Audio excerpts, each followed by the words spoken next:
Mwana musée a auto ça l'émission le vérité au batika mukuna bazui ba auto enlevé na kabamba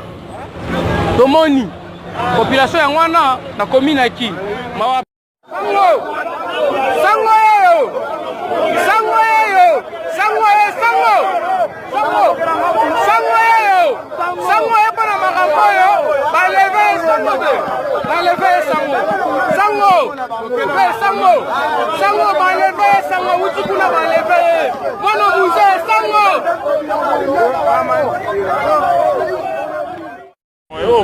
Mwana musée a auto ça l'émission le vérité au batika mukuna bazui ba auto enlevé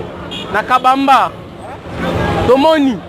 population ya mwana na commune ki mawa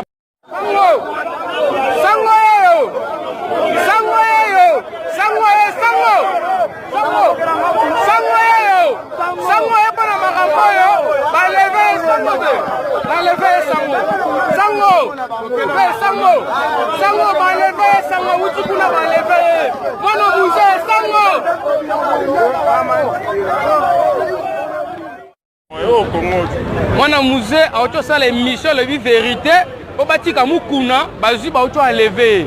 na kabamba tomoni population ya mwana na commune ki mawa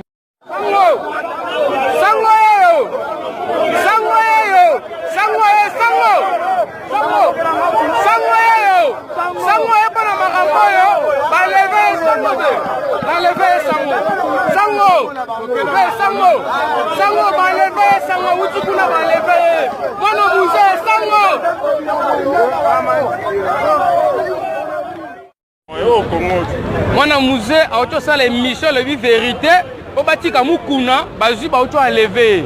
na kabamba tomoni population ya mwana na commune ki mawa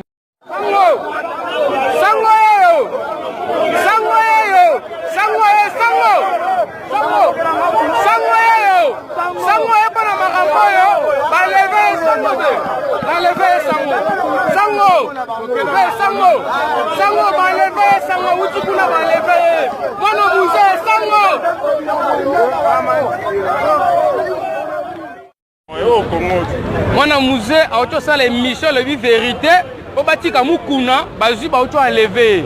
na kabamba tomoni population ya mwana na commune ki mawa